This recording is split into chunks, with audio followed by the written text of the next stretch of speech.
Le livre sur les quais et la bibliothèque sonore romande vous proposent Famille de cœur, famille de sang, avec Michel Laya et Fabrice Melchior, animé par Salomé Kiner et enregistré le samedi 31 août 2024 au Château de Morges. Bonjour à toutes et à tous. Je vois que les portes du château se ferment, le pont-levis doit être levé. Bienvenue. Merci beaucoup d'être avec nous ce matin dans une salle aussi pleine. Famille de cœur, famille de sang, c'est le thème de cette rencontre. Et pour l'animer, j'ai le plaisir d'accueillir Fabrice Melchior. Bonjour. Bonjour. Bonjour. Vous êtes écrivain, dramaturge, vous avez publié une 60aine de pièces aux éditions de l'Arche, vous êtes metteur en scène, mais aujourd'hui vous êtes ici en votre qualité de primo-romancier, puisque Écoutez les sirènes vient de paraître chez Actes Sud et c'est donc votre premier roman. Merci d'être là. Michel Laya, faut-il vous présenter? Je suis très heureuse de vous accueillir aussi. Louis Souter probablement, Sans Silk, Lévi de Chevrolet, Les larmes de ma mère, pour citer seulement quelques titres de votre bibliographie. 17 ouvrages publiés depuis Quartier Terre en 1993 et aujourd'hui Deux filles qui est paru comme l'ensemble de votre œuvre depuis 2001 aux éditions Zoé qui sont à l'honneur de l'édition de ce festival. Ces deux filles, ce sont Célène et Olga. Elles se rencontrent en Chine, elles s'aiment à Paris, à Lausanne, sur les bords de la Seine et dans les alpages suisses. Aux premières loges de leur passion, il y a un père qui observe ce couple avec bienveillance et bientôt une pointe de trouble, d'inquiétude. Deux filles, un père donc, versus une fille, deux pères, chez vous, Fabrice Melchior. Elle s'appelle Jodie Casterman, elle a 36 ans, plusieurs jobs, un rêve d'actrice, une mère absente et fantasque dont on reparlera, et un père, John, danseur flamboyant et refuge affectif. John a la très mauvaise idée de se mourir d'un cancer, comme le font parfois les pères. Avant de partir, il va faire à Jodie une révélation qui va bousculer la jeune femme. Alors, famille de cœur, famille de sang. On pensait que le cœur avait besoin de sang pour battre, mais pas toujours, puisque ici, c'est la filiation, en tout cas... Je veux dire, l'affiliation est le système structurant qui bâtit nos sociétés, de la Bible à Darwin, en passant par Star Wars. On est imbibé de cette obsession pour les liens de parenté, pour la famille, pour l'appartenance. Ce sont des notions qui aujourd'hui sont bouleversées par le progrès, par la recherche scientifique, et dont bien sûr la littérature se fait l'écho. Voilà, on va parler de tout ça, mais peut-être pour entrer dans vos textes respectifs, une question peut-être très personnelle. Est-ce qu'il y a une anecdote, un événement, un fait divers, une chanson, que sais-je, qui vous a précisément mis le pied à l'étrier de ces deux romans ?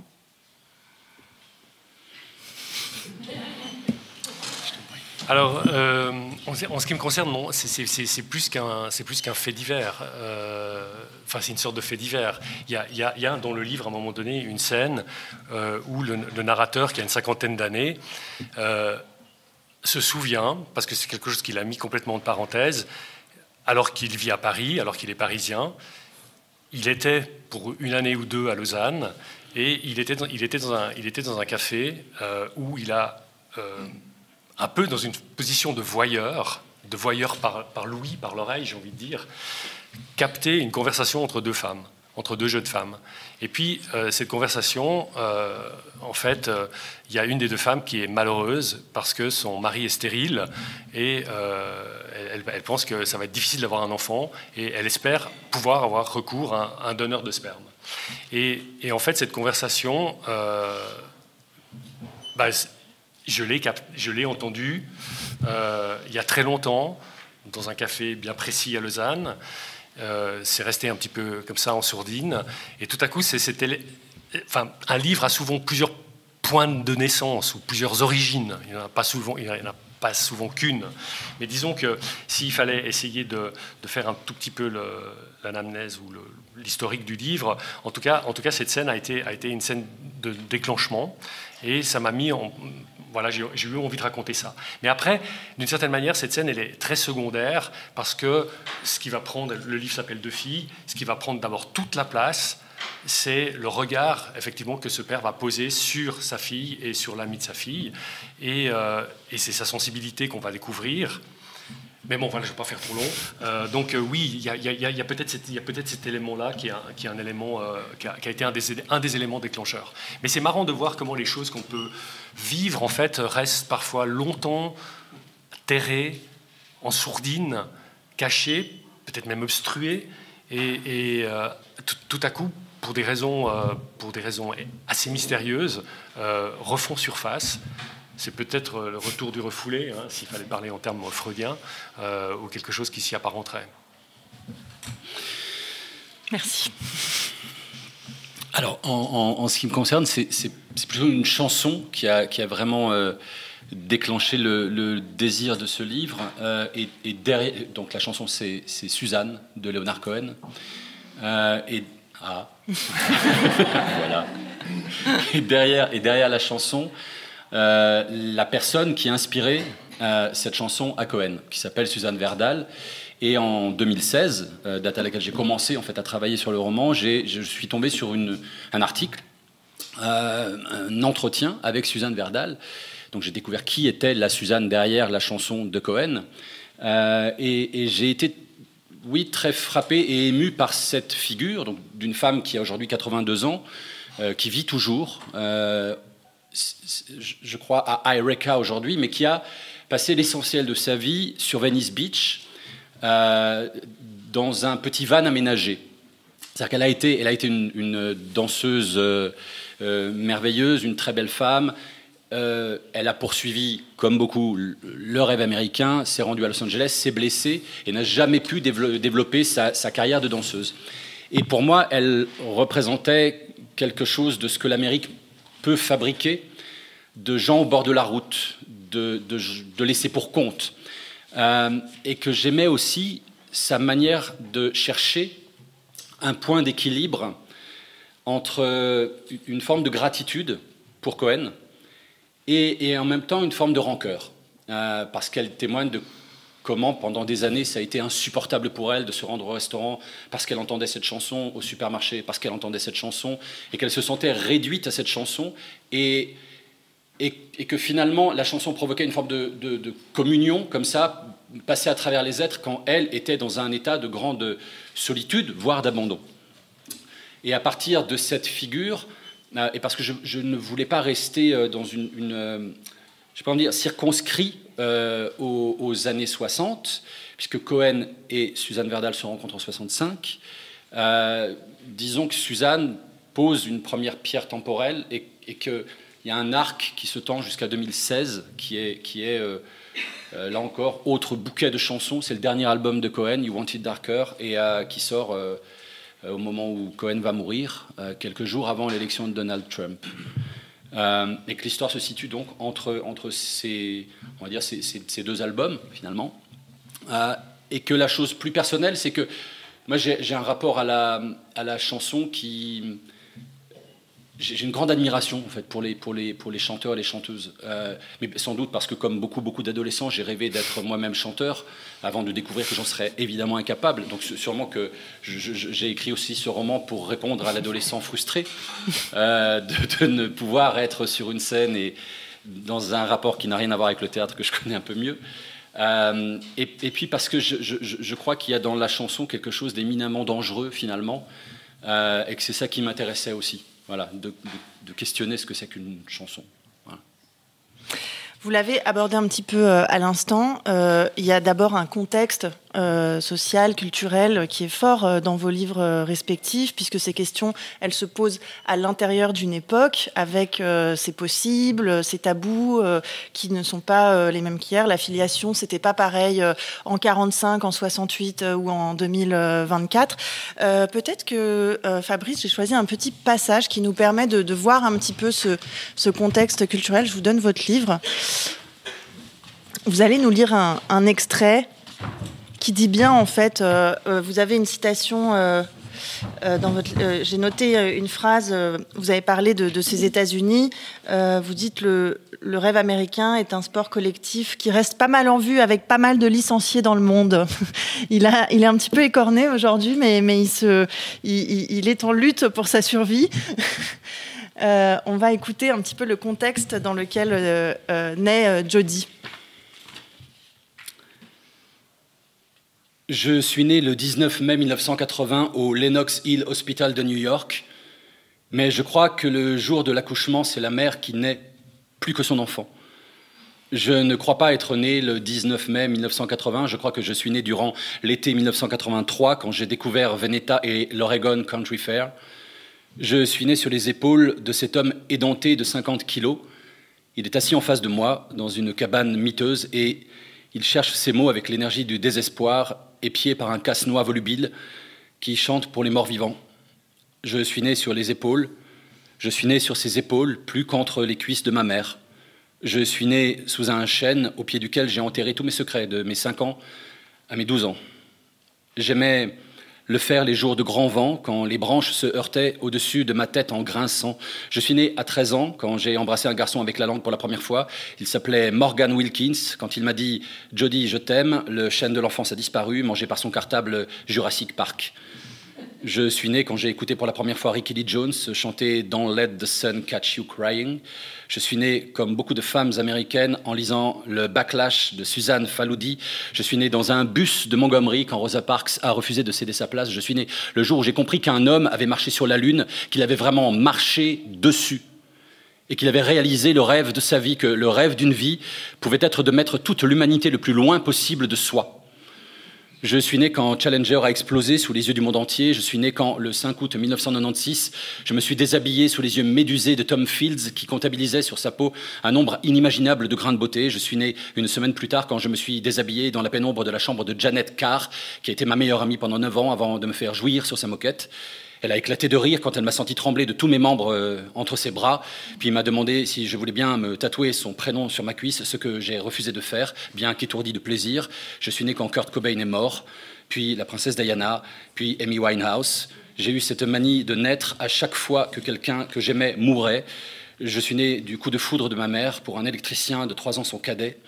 Je suis né le 11 septembre 2001 en voyant ces gens se jeter du haut des tours en se donnant la main. Je suis né un paquet de fois. Je sens que ce n'est pas fini. Je sens qu'une fois que John m'aura dit ce qu'il a à me dire, je risque d'accrocher un nouveau post-it au mur des naissances. Et nous, aux pages du livre. Voilà, on sent que la révélation de John est immédiate. Merci beaucoup pour cette lecture qui donne un petit peu à voir de quoi Jodie est la fille aussi de cette époque. Peut-être, Michel, vous pourriez nous parler de ces 2 jeunes femmes qui représentent, je trouve, des pans assez spécifiques du monde dans lequel on est aujourd'hui, avec des opinions très marquées et aussi la liberté de vivre leur histoire d'amour de manière... Alors, oui, d'ailleurs, je me demande dans quelle mesure ces 2 jeunes filles, dont je vais vous dire 2 mots, vivent dans un monde qui existe, hein, qui est le nôtre, mais qui n'est pas encore tout à fait le nôtre, qui est en tout cas dans le monde tel que je voudrais qu'il soit. Et je pense qu'il y a encore du travail, dans le sens où, par exemple, il se trouve qu'elles ont une relation homosexuelle. Mais ce n'est pas du tout la question du livre. Je pense qu'il y a 20 ans ou il y a 30 ans, ça aurait été peut-être une question, l'homosexualité entre 2 jeunes femmes. Aujourd'hui, les choses changent, et heureusement changent assez vite, et c'est même plus une question. Donc, par exemple, le père, quand il comprend que sa fille est homosexuelle, il admet ça, il accepte ça. Enfin, il n'y a même pas à réfléchir sur cette question-là. Donc, elles sont très imprégnées dans un présent, dans une contemporanéité. Et puis, je sais pas, je trouve qu'il y a un mouvement dans la jeunesse, un certain mouvement qui est absolument magnifique, de gens qui ont compris que, comment dire ça, on voit bien le chaos du monde, on voit bien notre impuissance face à ce chaos du monde. Qu'est-ce qu'on peut faire face à la guerre en Ukraine? Qu'est-ce qu'on peut faire face à ce qui se passe à Gaza? On peut faire un certain nombre de choses, mais elles sont limitées. Mais à un moment donné, c'est plutôt que de passer son temps à se lamenter, à s'attrister, avec raison, sur tout ça, je trouve que ces 2 jeunes filles, elles se disent, tiens, mais à portée de main, qu'est-ce que j'ai à disposition, moi? Comment est-ce que je peux agir proche? Qu'est-ce que je peux faire pour que les choses aillent mieux? Et puis, un des éléments qu'elles ont, c'est justement d'avoir beaucoup de... Elles ont une aptitude à la liberté, d'une certaine manière. Alors, qu'est-ce que ça veut dire, avoir une aptitude à la liberté? Ça veut dire qu'elles choisissent quand même de faire ce qu'elles aiment. Une des deux, qui s'appelle Célène, qui est peut-être celle qui a le tempérament le plus fort, elle veut faire de l'agriculture. Elle travaille, elle fait du marécage. Elle pense que le monde va changer si on change nos habitudes alimentaires. Donc elle veut travailler dans des fermes, elle a envie d'une agriculture qui soit écologique et sociale. Ça peut paraître bête, etc. Mais personnellement, je pense que c'est quelque chose d'absolument fondamental. Et puis donc voilà, c'est-à-dire à son échelle, j'agis, je fais des choses, je bouge à mon échelle. Et puis moi, je me suis laissé, mon narrateur. Mais en même temps, je dis moi parce que ce narrateur, je me rends compte que plus j'avançais, puis je me disais purée, mais en fait, c'est un peu moi, vraiment, ce narrateur. De plus en plus... parce que vous savez, des fois, vous écrivez des livres et il peut y avoir... Je sais pas, par exemple, j'ai un livre épouvantable qui s'appelle Le tapis de course, où il y a un personnage vraiment peu aimable. C'est clair qu'entre ce narrateur et moi, il y a une grosse distance. Mais là, celui-là, le narrateur, avec sa sensibilité, avec sa vision du monde... le monde est notre représentation, disait Schopenhauer. Je me rendais compte qu'il avait une sensibilité qui était assez proche de la mienne. Il va se faire le relais, en fait. Il va se faire le transmetteur. Il va passer le témoin de ce que sont et de ce que pensent ses filles. Et j'en étais pas conscient au début. C'est ça qui est toujours intéressant quand on écrit, c'est-à-dire entre les intentions qu'on a et ce qui se passe, il y a souvent quelque chose d'assez important, une distance. Mais on va comprendre, par exemple, qu'il a une relation très privilégiée avec sa fille parce qu'il raconte des choses que sa fille lui a racontées. Vous voyez ce que je veux dire? C'est pour ça qu'il est un passeur. Sa fille a vécu des choses, elle lui a raconté ces choses, parfois intimes, parfois très intimes, et en fait, il les restitue. Donc, à travers ce qu'il est capable de dire de ce que vit sa fille, on voit bien que lui et sa fille parlent, échangent, sont proches. Et c'était intéressant dans le mode narratif, comme ça, d'avoir cette espèce de comment dire ça, cette position de relais, qui est dans le fond pas si courante quand on écrit en jeu. Parce que quand on écrit en jeu, on a tendance à parler de soi. Et là, en fait, il écrit en jeu, mais surtout pour parler de deux autres personnes, que sont ces deux filles. Alors oui, ces filles, avec leurs élans de vie, avec leur vitalité, j'aime pas ce mot, mais avec cet espoir, cette force qu'elles ont, je trouve qu'elles s'inscrivent dans une forme de contemporanéité, qui est là aujourd'hui, malgré le fait qu'on est dans un monde qui a beaucoup de problèmes. Mais pas que. Je voudrais profiter que vous évoquiez ce père, ce narrateur, parce que je trouve qu'on revient de très loin quand même avec les figures paternelles en littérature, et on en voit émerger de très belles depuis quelques années. On voit que ça bouge aussi là-dessus, et on commence à avoir des récits nouveaux et vraiment différents de ce qu'on a pu voir par le passé. Alors je ne sais pas si vous aviez, vous, des références en littérature. J'ai cherché, on a beaucoup écrit sur les personnages de mères, et je trouve que les pères en tant que pères, et pas juste des personnages avec des enfants, et sont quand même, il y a un grand vide qui manifestement se comble. Peut-être que, puisqu'on en est là, Fabrice, vous pourriez nous dire quelques mots sur John, qui est un très très beau personnage, et surtout sur la relation aussi qu'il a avec cette Jodie, sa fille. Peut-être à l'image de ce père narrateur qui est présent chez Michel. Oui, alors John est le meilleur ami de la Suzanne du roman.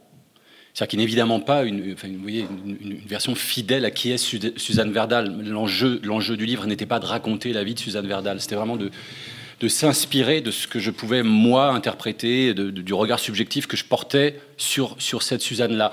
Mais dans le livre, ce John est un garçon américain originaire d'Oregon qui va devenir un danseur, et un excellent danseur qui va danser pour plusieurs grands chorégraphes américains dans la fiction. Ce John est homosexuel, participe aux émeutes du Stonewall Inn, qui est un bar situé à New York, ont eu lieu en 69, en juin 69. Il y a une nuit d'émeutes qui signe un peu la naissance du mouvement LGBTQI+, aux États-Unis. Il se trouve que dans la fiction est portée par la voix de Jodie. Donc c'est vraiment raconté du point de vue de Jodie, qui est la fille de cette Suzanne. Et Suzanne décide de confier cet enfant à son meilleur ami. Après avoir raconté, ça produit un récit, une narration sur le père biologique. Et ça, on pourra en discuter sur le père biologique de Jodie, qui en fait est un récit extrêmement négatif, c'est-à-dire qui est un mythe, qui devient un mythe, en fait, qui est donné comme un mythe, et comme le mythe est un récit vrai, on ne le questionne pas. Alors Jodie accepte totalement que cette idée d'un père toxique, d'un père biologique toxique, et d'une mère qui décide de confier son enfant à son meilleur ami. Et que pour moi, par rapport à la figure féminine, j'avais envie, et ça me semble important, de pouvoir affirmer un personnage féminin, une mère, qui dise « je veux vivre ma vie ». Et que je sens bien que cet enfant, peut-être, se révélera un encombrement, et que je ne serai sans doute pas, moi, à la hauteur aussi de ce que réclame l'enjeu d'élever un enfant.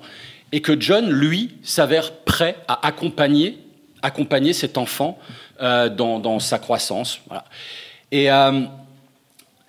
Et c'est un personnage de pure fiction, pour le coup, c'est-à-dire inspiré par personne. J'ai identifié personne dans les alentours de Suzanne Verdal qui pouvait correspondre à John. Mais comme ces personnages sont les enfants du Summer of Love de 67, où la famille est violemment interrogée dans ce qu'elle constitue d'un groupe compliqué, c'est un groupe social, d'un groupe aussi politique, d'un groupe sentimental. Enfin, oui, pour moi, j'étais terrifié de parler de la famille ce matin avec vous, parce que je pense même pas être spécialiste de ma propre famille. Et je crois que c'est ça aussi qui nous intéresse tant. Moi, je viens du théâtre, et qu'on pourrait sortir des anthologies de pièces dont la famille est le socle. Mais pourquoi ? Parce que c'est un espace extraordinaire de tension, et qu'au théâtre, on aime tant la tension, on aime tant le conflit, et qu'en 2024, peut-être qu'il serait temps d'interroger aussi ça. Pourquoi, à ce point, au théâtre, on développe un vocabulaire qui a à voir avec la colère, la guerre, le militaire, etc., etc. Mais c'est un autre discours. Mais là, j'avais envie qu'on puisse, même si, encore une fois, on se situe dans les années 60, et peut-être parce qu'on se situe dans les années 60, il me semblait qu'il y avait un miroir intéressant avec ce qu'on vit aujourd'hui, c'est d'un éclatement de la structure familiale au bénéfice de l'individu, et d'individus qui ont le désir de s'affranchir. Et que c'est pour ça que moi, ça me terrifiait d'en parler aujourd'hui, parce que, encore une fois, je ne comprends toujours pas ma famille. Et je continue de subir ce qu'on subit souvent, à savoir l'écart entre ce qu'on attend, vous voyez, la famille rêvée, quoi. Et je sens bien que je continue de la porter en moi à chaque réunion de famille. Non, on ne vit pas ça. Et on se dit, on va les retrouver, ça fait tellement longtemps. Et puis la famille vécue. Et là, on se dit, mais merde, décidément, il y a toujours quelque chose d'un peu... Et j'adore ma famille. Mais quand je dis ça, je sens bien que je continue d'alimenter quelque chose qui est de l'ordre du rêve. C'est-à-dire d'une attente qui est régulièrement malmenée, on va dire. Heureusement, l'écriture est un outil d'exploration et d'appropriation, donc on peut aussi réinventer ces liens. Je voudrais peut-être qu'on revienne un petit peu sur la question de l'obsession des origines que j'ai évoquée en introduction. Michel, dans votre livre, il y a une phrase qui dit « Vient un jour où les questions qui alourdissent l'enfance passent à la trappe ». Qui est prêté à Célène. À l'inverse, chez vous, Fabrice, il y a un moment où Jodie dit « J'admire les gens qui se foutent de savoir d'où vient maman, qui est papa, et pour lesquels faire son deuil se résume à régler des frais de succession avant de reprendre le cours de leur vie. Moi, je ne sais pas si je cesserai d'un jour d'être une fille, la fille de John et de Suzanne. » Alors, on s'en fiche ou on s'en fiche pas? Comment on règle la question Et quel est surtout peut-être on peut cibler pour justement pas faire des grandes théories sur la famille qu'on ne maîtrise pas, mais dans le cas précis de vos ouvrages, quels sont le rapport de ces personnages à ces questions précises? Mais je vous laisse gérer le degré de spoil que vous pouvez mettre dans... C'est ça. Bon, en ce qui concerne Célène, donc c'est-à-dire l'amie avec laquelle revient de voyage Olga, qui est la fille du narrateur, je ne sais pas si je suis clair, il n'y a pas de mensonge, hein, contrairement à dans ton livre. Elle sait que son père n'est pas son père biologique. Voilà, on lui a tout de suite dit, elle est née par procréation médicalement assistée. Voilà. Et en fait, elle décide très vite que ce père biologique, elle n'en a rien à battre. Donc elle ne s'intéresse pas, c'est un peu dans ce sens-là que j'écrivais cette phrase, elle comprend que cette question va une question qui va lui compliquer la vie et que dans le fond, elle n'a pas de raison d'être et ça ne l'intéresse pas plus que ça. Et ça, on a tous autour de nous des gens qui sont dans ce type de situation ou qui savent pas forcément qui est leur père biologique ou leur mère oui en général, encore que, mais il y a toutes sortes d'attitudes. Pour elle, c'est très clair. Elle a pas envie de se compliquer la vie avec cette question-là. Mais pourtant, elle va y venir dans le livre. Elle va y venir parce que il se trouve qu'elle est née en Suisse. Et en Suisse, vous savez qu'on a un des rares pays où il y a une législation qui a été mise en place qui fait qu'aujourd'hui, depuis quelques années seulement, un enfant qui est né par procréation médicalement peut, à 18 ans, consulter la fiche du donneur de sperme, par exemple, et il peut savoir son nom, son prénom, qui c'est, sa profession. Donc on a accès à ces informations-là. Et elle va décider, à un moment donné, pour toutes sortes de raisons, et là j'en dis pas trop, parce que j'écris pas des romans à suspense, mais pour une fois, il y a un peu de suspense. Donc pour toutes sortes de raisons, elle décide de consulter ces fiches, hein, ce qu'elle a le droit de faire, ce qui est quand même assez incroyable. En France, c'est pas du tout autorisé. Hein, vous pouvez pas faire ça. Et puis là, ça va être un peu le choc. Alors, Michel, c'est le moment où on va écouter un extrait de votre livre qui évoque à la fois le moment, un petit peu ce que vous venez de raconter, aussi les discussions qu'il y a entre Célène et Olga, et un autre aspect de votre livre qu'on évoquera tout à l'heure. Donc c'est là. Voilà, jusqu'à. Ok. Vous voyez, il y a le Léman sur la couverture. On oscille un peu entre Paris beaucoup et le canton de Vaud et la Gruyère un petit peu. Le lac embaumait l'air du soir. Pour le repas sur ses rives, les deux filles s'étaient habillées de robes rouges. À table, Olga a commandé des filets de perche. Célène était végétarienne et n'en parlait pas. Pourquoi Olga s'était-elle sentie obligée de préciser, en souriant à Célène, « Au moins ce n'est pas de la viande ». Célène s'est tout de suite échauffée. « Est-ce que je t'ai fait une seule fois une remarque sur ce que tu mangeais ? Tu fais comme tu veux, tu manges ce que tu veux. Je n'ai personne à convertir. Mais si du poisson ce n'est pas de la viande, alors dis-moi ce que c'est. Du sang, de la graisse, des muscles, des protéines animales. Tu manges quoi ? Tu manges un animal. Et peu importe qu'il marche, qu'il court ou qu'il nage, qu'il ait des nageoires, des ailes ou des pattes, c'est de la chair morte. Opposer poisson et viande, c'est grotesque. Olga s'est défendue avec une certaine vigueur, mais de plus en plus mollement. Les disputes ne duraient guère, mais ce que Célène avait à dire, elle le disait. Après l'épisode de la viande, les filles ont ri à cause d'un chat gris et obèse venu jouer les déshérités à nos pieds. Il arrive que la vie soit un songe. On est resté des heures autour de notre table, à trop causer, à trop boire, à trop plaisanter, à trop manger, le lac et le ciel en partage. Célène parlait des escargots cannibales et de la pollinisation des figues.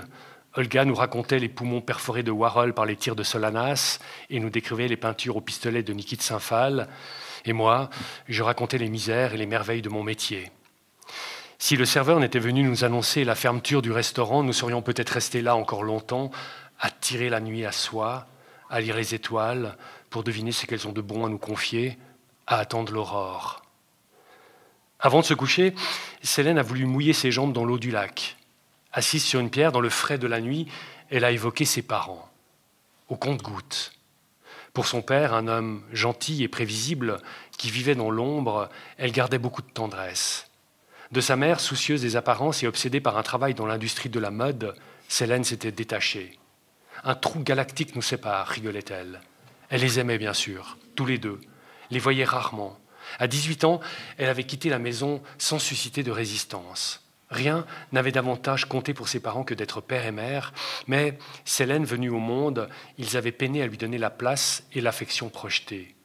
Se retrouver en couple avait dû les soulager. Aujourd'hui, ils vivaient en Italie, à Milan. Sur son téléphone portable, Célène nous a montré 3 photographies. Lausanne n'est pas une grande ville. J'aurais pu les croiser, au hasard d'une rue ou d'une soirée. Mais non, j'avais beau détailler ces 2 visages, ils ne me disaient rien. Olga, elle, pointait la ressemblance entre Célène et sa mère. « J'ai sous les yeux la tête de ma bien-aimée dans 30 ans, disait-elle, un portrait craché. » Et les 2 filles sont parties dormir, se querellant avec tendresse, bras dessus, bras dessous, se réjouissant peut-être du flux de l'eau en guise de berceuse, liées par les prodiges de l'amour et l'immensité de l'existence. Alors, il faut quand même que je précise qu'elles sont aussi au début d'une relation amoureuse qui va durer, qui va être forte, qui est faite de passion. Donc, elles sont dans cet état de bonheur, d'exaltation qu'on a tous envie de connaître.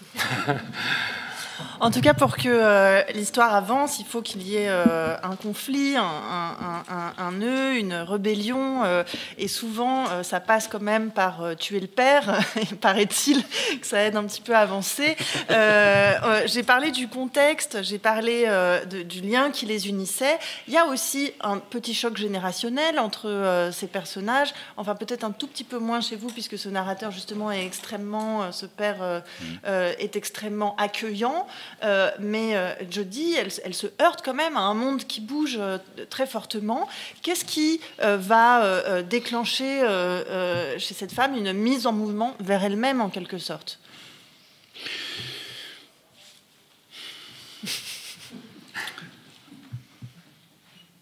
Non, mais elle résiste longtemps, en fait. Je crois qu'elle résiste longtemps parce que au fond, il y a un inconfort suffisamment vivable pour qu'elle n'y renonce pas immédiatement, en fait. C'est-à-dire qu'elle est une jeune fille américaine d'aujourd'hui qui est actrice, c'est-à-dire qui veut être actrice, qui veut travailler comme actrice, mais qui, comme beaucoup d'actrices aux États-Unis, passe l'essentiel de son temps professionnel à garder des chiens et à être serveuse dans un restaurant péruvien. Et que, je ne sais pas comment dire, mais ce qui m'intéressait, c'était aussi comment est-ce qu'on, à travers elle, on passe d'un enjeu qui est l'enjeu de tellement d'entre nous, à savoir essayer de socialement tenir sa présence aux autres. Et tenir sa présence. Elle dit à un moment, elle dit même « Je ne trouve pas la force de tout faire éclater ». Oui. Oui. Et il me semble que un des enjeux du livre, c'est de comment est-ce qu'on passe de cet enjeu-là à vraiment avoir le sentiment d'avoir trouvé sa place. Et que pour moi, c'est un chemin que je voulais tenter d'opérer.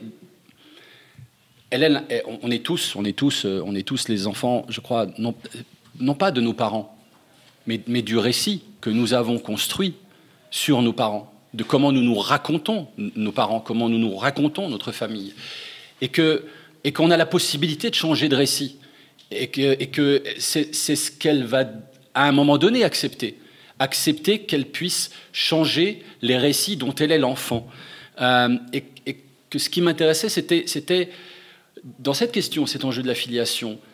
Suzanne a voulu être une danseuse, suivre une carrière artistique, n'a pas pu. Il se trouve que Jodie a elle aussi, même si c'est pas tout à fait dans la même discipline artistique, puisque elle a plutôt envie elle a envie de théâtre, elle a envie de cinéma, mais elle hérite du même désir en fait de plateau, si j'ose dire, de plateau. Et de la même incapacité à habiter ce plateau. Et qu'à partir du moment où elle accepte de changer de récit, comme changer d'origine, ou accepter de recomposer, disons, une autre origine, alors le chemin vers le théâtre va petit à petit s'ouvrir. Et moi, j'avais juste ce petit point d'arrivée, parce que comme tu le disais, Michel, on mesure jamais vraiment en fait, la part de ce qu'on maîtrise dans l'écriture d'un texte et la part d'autonomie du texte. En fait. Vous savez, de ce qui est aussi l'endroit du plus grand plaisir. C'est le moment où les personnages, on a vraiment le sentiment qu'ils viennent nous dire « cette phrase-là, je ne peux pas la dire ». Il y a un ajustement à opérer sur le lexique, sur la longueur de la phrase, etc. Mais ça ne me correspond pas vraiment. Et qui est cet endroit qui est toujours un peu, vous voyez, un peu magique. On a l'impression qu'on dépasse l'artisanat, qu'on dépasse la technique, etc. Mais moi, j'avais ce point, en tout cas, d'arrivée, qui était de se dire la vérité, sa vérité personnelle, c'est vraiment au théâtre qu'elle doit pouvoir la rencontrer, qui est l'endroit où la vérité est évidemment la plus complexe à définir. Et on passe son temps à essayer de comprendre ce que c'est que jouer au théâtre, et on cherche des définitions et le mentir vrai, et vous voyez, mais ça m'intéressait évidemment, vous voyez, qu'on reste dans une forme toujours de questions et de doutes. Voilà, de questions et de doutes. Ce qui, je crois, moi, c'est ce que j'attends aussi des livres que je lis, à savoir qu'ils viennent alimenter mon plaisir à douter, quoi. Oui, je crois qu'on a tendance à penser que la littérature va éclaircir ou éclairer les choses. Je pense que la littérature, elle les assombrit aussi, dans le sens où elle met aussi des voiles sombres sur la réalité. Oui. Vous parliez de mise en doute, et j'ai l'impression que cette mise en doute, elle est aussi alimentée dans vos livres par des personnages parallèles, marginaux, peut-être, qui justement proposent un autre modèle de vie, de pensée, d'existence. Et il me semble que c'est un point commun qui est fort. Alors voilà, j'en arrive à... Vous savez de quel personnage je parle. Michel Laya, j'en profite d'ailleurs pour dire qu'en décembre, vous animez un atelier d'écriture à la Maison Rousseau de la littérature sur écrire des personnages en marge. Donc je me suis dit que vous étiez un spécialiste du sujet et que j'allais en profiter pour vous interroger. Il y a un très beau personnage dans votre livre qui est le personnage d'Amandin. Peut-être un mot là-dessus. Et ensuite, Fabrice, vous nous parlerez de la marge aux États-Unis, qui est une vraie question. Oui, alors ce personnage, en fait, c'est ces deux filles qui ont une espèce d'attention au monde, une acuité quoi, sur le réel autour d'elles. Elles ont les yeux ouverts tout le temps. Hein. Elles regardent, hein, elles observent. Et puis donc, elles font la rencontre à Paris d'un SDF, comme on peut en rencontrer un certain nombre. Et elles se prennent d'affection pour ce personnage. D'ailleurs, il y a quelque chose... Enfin, c'était assez bizarre d'écrire ça parce que c'est tellement cliché d'une certaine manière. Donc après, la fille, le gars, elle veut que son père, parce qu'il est caméraman, on a oublié de le dire, quoi. Hein, c'est un preneur d'images. Elle veut qu'il fasse un film sur ce SDF, et puis il lui dit ouais, mais bon, un sujet aussi bateau, quoi. Enfin voilà, donc il s'engueule un peu. Enfin voilà. Mais il n'empêche qu'elle rencontre ce personnage. Elle découvre le lieu où il habite. Et ça, je dois dire, dans ma géographie, c'était très précis, quoi, parce que c'est un endroit très précis à Paris que j'avais repéré, qui est un endroit très fort parce qu'il y a un boulevard avec des hêtres noirs qui sont la nuit, très impressionnants. Et puis en bas de ce boulevard, en fait, il y a un quai qui mène jusqu'à la Seine, mais c'est très peu fréquenté d'un certain côté. Et puis c'est là que dans sa grotte, comme elle l'appelle, les filles appellent cet endroit la grotte, vit ce personnage qui s'appelle Amandin Gédéon. En fait, son vrai nom, c'est Gédéon, mais elle l'appelle d'abord Amandin parce qu'il est en train de manger des amandes. Ils ne savent pas comment il s'appelle. Mais voilà, c'est Gédéon. Et puis, en fait, il se trouve que ce personnage fait des dessins extrêmement beaux, extrêmement bienfaisants, j'ai envie de dire. Et puis là, pour moi, ça fait longtemps que les questions liées à l'art brut, justement aux artistes marginaux, j'ai écrit un livre sur Souter, qui n'était pas un artiste d'art brut, mais enfin qui était quand même quelqu'un qui a vécu une vie complètement dans les marges, en étant enfermé pendant 20 ans, comme vous le savez peut-être, dans un asile pour indigents. Et la question peut-être que j'avais aussi, c'était où est-ce qu'il y a encore aujourd'hui des œuvres de qualité qui peuvent surgir comme ça. J'ai l'impression que c'est pas dans les hôpitaux psychiatriques, c'est pas, enfin voilà, c'est pas dans les ateliers d'art-thérapie, encore moins. Enfin tout ça est très utile, hein, bien sûr, mais et puis peut-être, tout à coup et j'ai quelques exemples en tête quand même, des gens marginaux comme ça qui ont ce désir et ce besoin très fort, parce que je crois quand même que la création, à un moment donné, Incardona hier soir nous a lu lors de la soirée d'inauguration un poème de Bukowski avec lequel j'étais d'accord à 90%, mais dans ce poème, je ne sais pas si vous l'avez entendu, dans ce poème, il parlait quand même du fait que si à un moment donné on crée, si on écrit, si on fait quelque chose, il faut qu'il y ait un désir véritable qui soit là, une espèce de nécessité interne forte, sans quoi tout ça devient un peu bateau, quoi. Donc il faut qu'on soit habité réellement, et c'est pas des pauses à prendre ou je ne sais quoi. Et donc ce personnage a pris de la place, va servir un peu de lion, et il va traverser le livre, ce personnage, ce SDF, et puis ça va même donner une touche, parce que le livre, il se trouve qu'il va avoir un côté assez tragique, je ne vais pas trop en dire, mais à la fin, on termine quand même, peut-être grâce à ce personnage, sur quelque chose de, malgré tout, d'assez lumineux, parce que j'ai envie que, malgré le tragique de ce livre soit quand même un livre lumineux, on peut dire ça. Fabrice Melchior, Bukowski, j'en profite puisqu'il est en exergue de votre livre. Vous le citez, à mon avis, c'est ça qui déglingue les gens, de ne pas changer de vie assez souvent. Changer de vie, ça demande quand même une force de lancement qui n'est pas à la portée de tout le monde, et ça comporte un risque. Je vous relance un peu sur cette question. Bon, les États-Unis, c'est quand même un pays peuplé de freaks et de marginaux, rendu aussi par la rigidité de cette société, dont vous montrez un peu les extrêmes aussi dans ce livre, de l'hyper-réussite à la marge totale. Oui, peut-être j'en profite pour évoquer la genèse en fait du texte, c'est la manière dont il s'est constitué. C'est que j'ai commencé à travailler en 2016 et il y a un premier état du texte qui était un monologue pour le théâtre, qui a été créé dans une toute première version où c'était donc déjà la voix de Jodie, mais qui ne s'appelait pas Jodie. Et il a été créé en Nouvelle-Calédonie, à Nouméa, et puis j'ai écrit une autre version, toujours monologuée, pour une compagnie française, mais qui a créé le texte à Montréal. Et à partir de ce monologue, moi, je sentais que j'avais envie de passer du temps avec ce personnage-là. Mais parce qu'il me semblait que c'était un véhicule pour aussi voyager, naviguer dans quelque chose qui était là d'où je viens d'un point de vue littéraire, en fait. Et c'est vrai que moi, j'ai plutôt lu des auteurs américains, j'écoute plutôt de la musique anglo-saxonne, et que je ne me l'explique pas vraiment, enfin, sinon par une série d'accidents, vous voyez, toujours. Mais le roman, je l'ai vraiment écrit l'été dernier, en 5 semaines, en essayant de faire le parcours que Jodie a fait. J'ai essayé pendant ces 7 dernières années de produire des versions du roman, mais je ne comprenais pas. Il y a vraiment quelque chose que je ne comprenais pas dans comment ça se fabriquait. Et je sentais bien que ça résistait, qu'il y a eu plein de versions absolument abominables. Mais vraiment, parce que je ne comprenais pas, jusqu'à ce que je lise, je relise Julien Gracq en lisant, en écrivant, et Écriture de Stephen King.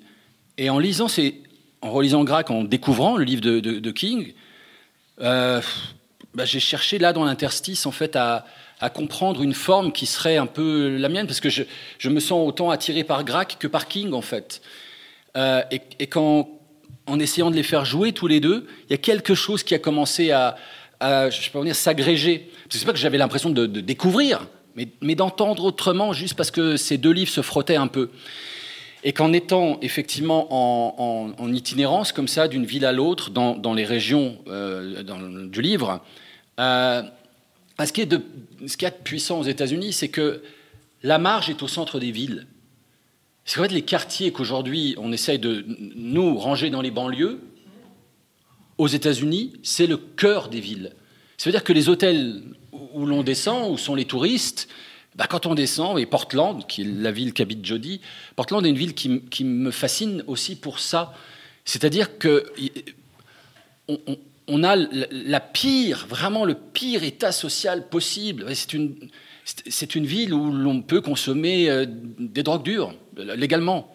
Et alors forcément, on retrouve quantité de junkies au cœur de la ville. C'est-à-dire que la ville consent à vivre avec la marge sous les yeux en permanence. Je suis évidemment passé par Hollywood. Hollywood aujourd'hui, c'est ça aussi. Hollywood Boulevard, c'est un village de junkies, c'est-à-dire de ce que l'Amérique fabrique, vraiment d'abandonner, quoi. Et par ailleurs, quand on passe d'une ville à l'autre, alors on comprend et on découvre, on rencontre une Amérique qui est celle des grands espaces, et que c'est vraiment, moi, celle-là aussi qui m'intéresse, et c'est aussi ce qui m'intéresse, je crois, dans la littérature américaine, que dans ton roman, Michel, il y a une chose qui m'a frappé, qui a à voir avec ça et qui est en même temps distincte, mais c'est comment, moi, cette idée de la descente en soi, vous voyez, des personnages qui descendent en eux-mêmes pour comprendre des choses, j'ai vraiment du mal avec cette idée, en fait. J'ai l'impression que moi, ça ne fonctionne jamais comme ça. Je ne comprends rien de moi. Si je dialogue avec moi-même, je ne comprends rien de moi. Et dans le livre, dans Deux filles, j'ai tellement aimé que le narrateur, à chaque rencontre, il comprend quelque chose. Comme si vraiment... Tu es d'accord avec ça? Mais c'est que pour avancer dans sa quête et prendre conscience même de quelle est sa quête, de ce qu'il cherche à comprendre, il faut passer par la rencontre avec Gédéon, par un renseignement qu'il va prendre chez Marc, par cet Italien, tu vois, qui vient lui révéler aussi quelque chose. Et que dans la littérature américaine, moi j'ai l'impression que les grands espaces savent tout de nous. Et que pour comprendre quelque chose de soi, il faut sortir de chez soi. Et que c'est ça qui me touche. Voilà, faut pas rester dans cette espèce de claustration et de regard sur soi où on aurait en soi des réponses. Je crois que si on peut espérer des réponses qui nous font avancer... Oui, je crois qu'il y a une phrase qui résumerait assez bien ça. On connaît tous ce qui est marqué sur le fronton à Delphes, « Connais-toi toi-même ». Mais je pense que parfois, il faut remplacer ça par « Ignore-toi toi-même ». Oui. J'en suis sûr. Je suis d'accord. Bien sûr. Plus radical. Ouais. Peut-être qu'on pourrait dire, on reparlera la semaine prochaine des personnages marginaux, mais peut-être quelque chose sur la part de magie, parce que je trouve que vos deux textes sont traversés par un souffle particulier. Alors ça se passe à l'abbaye de Tournus ou à Albuquerque. On ne dira peut-être pas exactement ce qui se passe, mais Jody, Célène et Olga vont vivre des expériences qu'on pourrait presque dire à la limite du paranormal, en tout cas qui vont les éveiller à elles-mêmes ou à d'autres choses. Peut-être que je me suis dit, c'est peut-être pas anodin que ces expériences arrivent à un moment donné où elles sont justement sur le point d'atteindre un but dans cette quête de soi-même ou des autres. Est-ce que c'est un petit peu ce qui se passe quand on frôle une forme de vérité subjective ou absolue ? En tout cas, est-ce que c'est pour ça que c'est là ? En tout cas, en ce qui concerne la scène, qui n'est pas tout à fait à Tournus, en fait, c'est Vézelay, mais enfin, c'est juste à côté, ouais, c'est pas grave. Comment dire ça ? Je pense que là, quand j'ai écrit cette scène-là, c'est vraiment pour le coup, mais ça fait un peu cliché de dire ça, mais c'est vraiment la manifestation de l'inconscient. C'est-à-dire que la scène arrive. Moi, des fois, je suis un petit peu mitigé sur le fait des personnages qui nous échappent, etc. Mais oui, mais parfois des scènes, de l'écriture peut complètement nous échapper. C'était le cas. Et alors, ce qui est un peu bizarre, bon, pour ceux qui vont lire le livre, je ne vais pas trop en dire, mais c'est une scène effectivement un peu surnaturelle. Je ne sais pas comment appeler ça, mais il se trouve que je l'ai vécu. Voilà. Donc, dans mon monde rationnel, parce qu'on est quand même des lecteurs. Plus de Voltaire que de je ne sais pas quoi.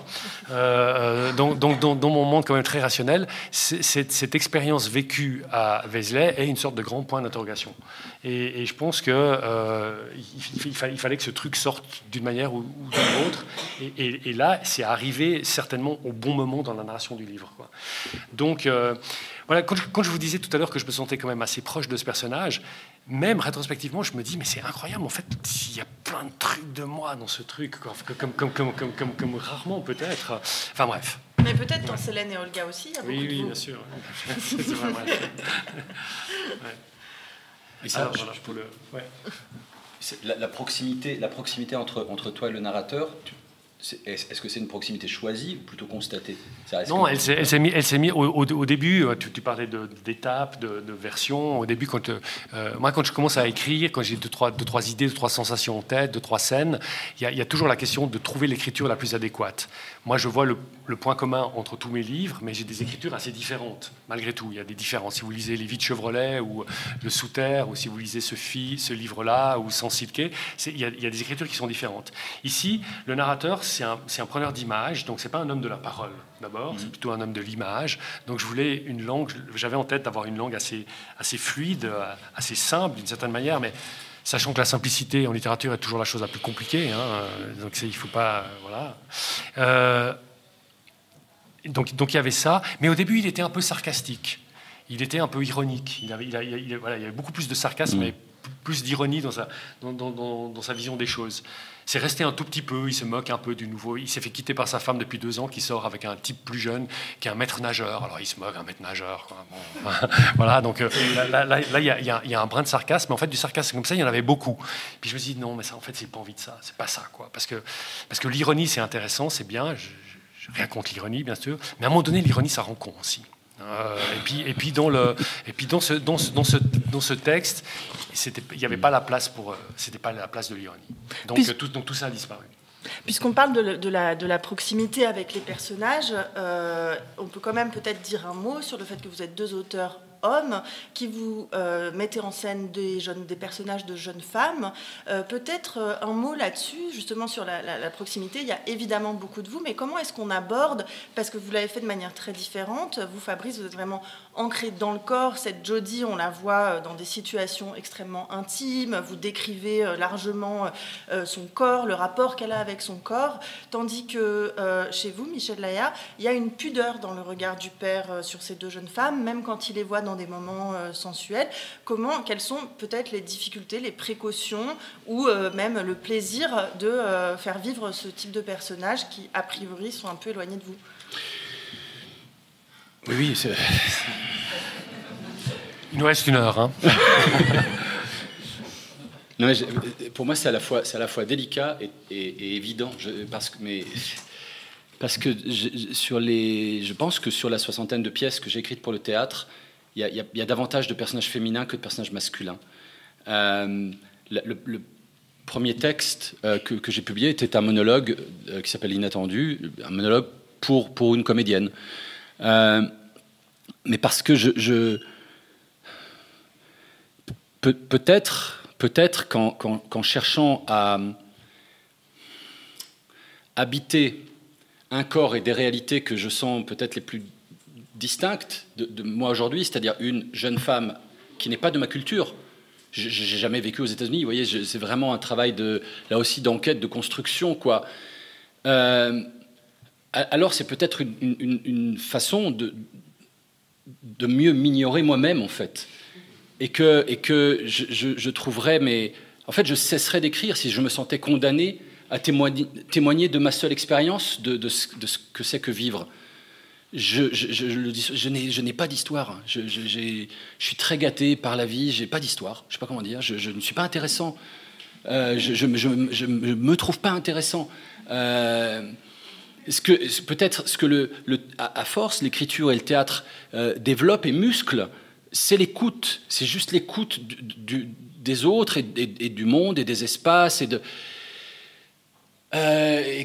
que quand on invente, on construit comme ça un personnage, une figure féminine, alors bien sûr que dans cette Jodie-là, il y a des femmes que j'ai rencontrées, observées, écoutées, il y a tous les livres que j'ai lus, écrits aussi par des femmes, il y a ce qu'on évoque peu, il y a les amies écrivaines aussi. Les amies écrivaines qui régulièrement, moi je viens d'une génération de dramaturges et d'auteurs de théâtre, Vénard, nous nous sommes aimés. Nous nous sommes aimés. On s'est aimé. Et on s'aime encore, vous voyez. Et on s'aime au point de pouvoir se dire, male gaze, là, non, ça joue pas, enlève. Vous voyez, dès que on se fait lire les uns les autres, il y a une approche de l'écriture qui est très partagée au théâtre, qui peut l'être. Toutes les générations n'ont pas réussi ça. Celle qui m'a précédé, ils ont essayé, ils n'ont pas réussi. Mais voilà, les gens qui ont aujourd'hui... et puis c'est pas qu'affaire de génération, c'est affaire de ce temps-là que nous partageons, puisqu'il y a des jeunes gens qui ont 25 ans et qui écrivent pour le théâtre, qui aujourd'hui envoient les textes, on donne du regard, vous comprenez ? C'est comme ça, je crois, qu'on arrive à se conforter dans la possibilité de se déplacer de soi à d'autres, quoi, tout simplement. Enfin, hommes, femmes, enfants. Michel. Je pourrais aussi dire ce qui vient d'être dit, mais parce qu'il se trouve que j'ai en tout cas un livre que je vous recommande chaudement d'ailleurs, qui s'appelle Deux sœurs, pas deux filles mais deux sœurs, où je fais parler, enfin elles parlent passablement, avec deux filles, et puis j'en ai un autre, Sans Silké, où c'est aussi une jeune femme qui parle. Donc ça m'est arrivé, mais tous les autres, c'est des narrateurs omniscients ou des narrateurs hommes. Mais ici, encore une fois, vous l'avez dit, quoi, pour une question en fait, de pudeur, quoi. C'est-à-dire que voilà, je crois que le regard de ce père est un regard pudique, et puis c'est ça qui s'est imposé. Donc voilà. Merci. On va prendre quelques questions si vous avez des questions. On a quelques minutes. En attendant, je voudrais saluer, puisque les éditions Zoé sont à l'honneur cette année, de dire que c'est quand même un catalogue où on parle beaucoup de famille. Et je pense aussi au livre de Lucas Barfus qui a nourri les questions de cette table ronde. Voilà, réflexion sur l'héritage, le carton de mon père. Et aussi l'œuvre de Catherine Safonov qui aborde la famille d'une... très bonne manière, voilà, pour aller plus loin. Est-ce qu'il y a des questions Oui, bonjour. Le choix de prénom, ça fait quoi ? Le choix de Jodie. Alors, c'est pour Jodie Foster. Voilà. C'est vraiment pour Jodie Foster. Voilà, une actrice que j'admire beaucoup. Et que là aussi, je veux qu'il y ait une sorte de filiation c'est une actrice, voilà, c'est pour Jodie Foster. Moi, c'est un petit peu étrange parce que ce personnage en fait très très fort, féminin, enfin les deux sont fortes à leur manière, mais de Célène. Elle s'appelle Célène. Célène, c'est la lune, et donc elle a un nom qui ne lui va pas du tout.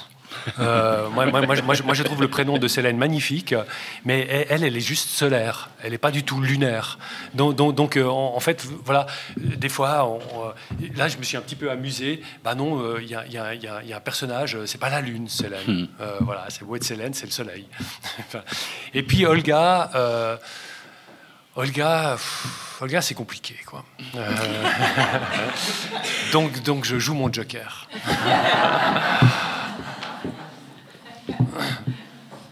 Une autre question ? Alors, j'en profite pour rappeler que Fabrice Melchior et Michel Laya vont se déplacer sous les tentes, je crois, n'est-ce pas ? C'est l'heure de votre séance de dédicace. Donc, vous pourrez vous procurer deux filles et tout le reste des 16 autres romans de Michel Laya, où la famille, quand même, est un sujet assez récurrent, on peut dire, quand même, ça arrive. Ça reproche. Non, pas du tout. Écoutez Les Sirènes, Fabrice Melchior, est publié aux éditions Actes Sud, et vous serez également à la rencontre de vos lecteurs et vos lectrices. Merci beaucoup à tout le monde. Merci. À vous.